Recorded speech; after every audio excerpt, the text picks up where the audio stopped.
what's up, Nuke the Fridge? This is Lewis here, and I want to say thank you to everyone who's gotten us past 30,000 subscribers. We hit that a couple days ago, and I just want to say thank you very much. We're going to be doing more stuff on this channel, such as reviews and stuff. But meanwhile, I want to do something here a little different. I want to check out films that are new and a little older, since we're kind of stuck at home during the quarantine. And right now, I know a lot of people have probably seen this already, so I'm a little bit late to the game, or late to the train, as I review here Train to Busan.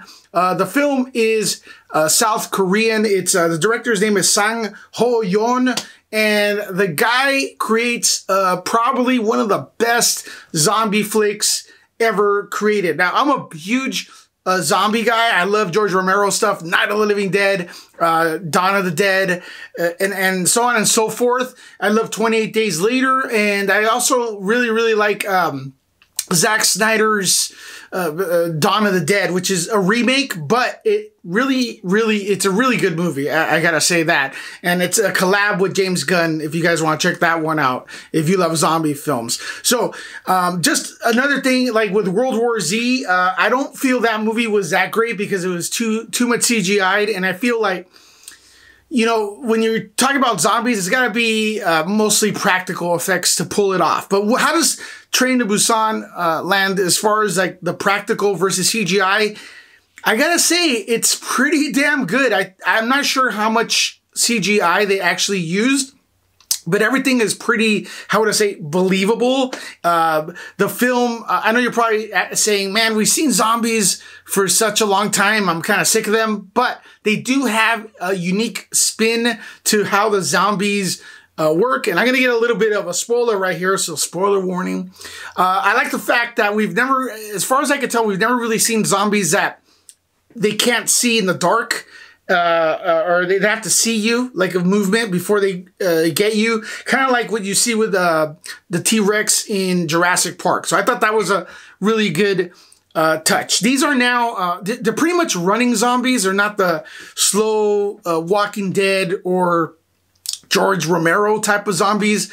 I'm not even sure if you shoot them in the head if they die, actually. So what makes this movie great is that it disproves the notion that zombie movies are really about the humans and not the zombies. You could have both. And that's one thing, The Walking Dead, to me, when I always say, hey man, you know what, there's no zombies in it. People always debate me and they say, well, look, it's about the people, not the zombies. Well, it's a zombie show. And if it's about the people, then, you know, there's 100 other shows about the people. I want to see some zombies too.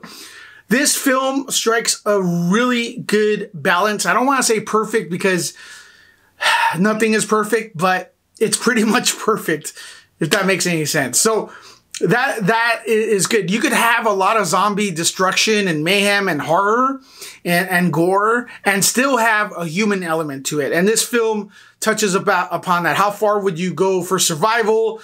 People you don't trust end up being the people that help you, and it's cool. And the movie doesn't really, it doesn't hold back. Anyone could die or be eaten or whatever and turn into a zombie. So I feel like this movie is pretty much a mix between, even at some points, like Zack Snyder's Dawn of the Dead, 28 Days Later meets kind of Indiana Jones, and which is kind of a weird mix because it does have action, like some edge of your seat action-packed scenes in there.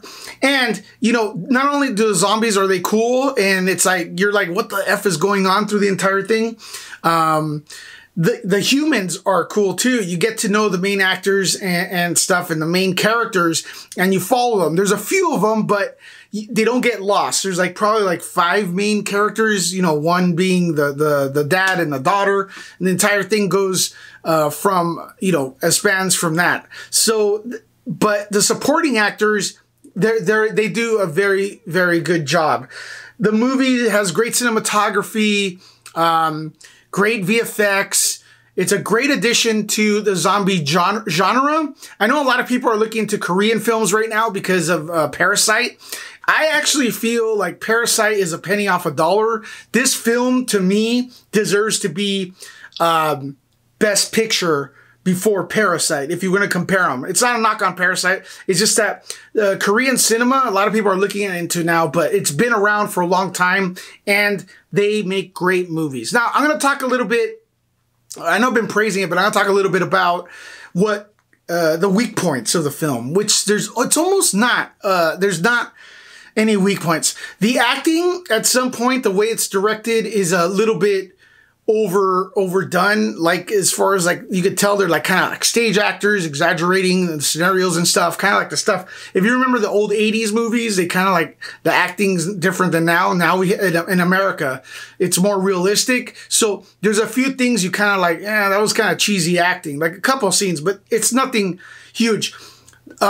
There's one scene at the end where I'm going to spoil it because this movie's been here for a long time, is when the dad gets bitten by a zombie. I feel like that part should have been choreographed much better because he kind of puts his hand in the zombie's mouth only to get turned at the end to hit that emotional note.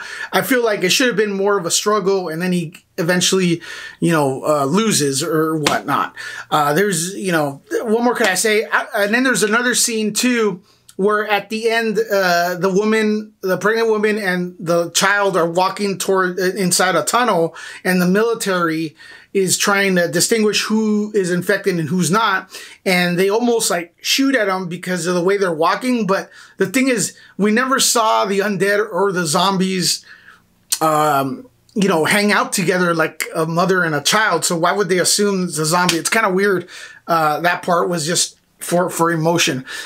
I think if anything, the movie kind of went a little too long and should have like ended. It kept layering stories towards the end that kind of started cheapening a little bit of what happened before. But other than that, I mean, I'm just trying to nitpick, honestly, because if I blow too much smoke up this movie's, you know what, it's going to sound fake. But this is a very, very, very excellent film. You guys got to check it out. Part 2 is coming out, Train to Busan 2. We got to see what happens with that. It looks like total chaos. But I got to give this movie a must watch for any horror fan. I give it a 9 out of 10, honestly. So check it out. Don't forget to subscribe here to Nuke the Fridge. Check out the website, nukethefridge.com. We break news there. Check out this channel because we have a lot of interviews, a lot of stuff. It's been around for a long time, but we're going to step up the action. Oh, and follow me at Lecca on Twitter and Instagram, and we're going to hopefully rock this joint. All right. Thank you. See you later.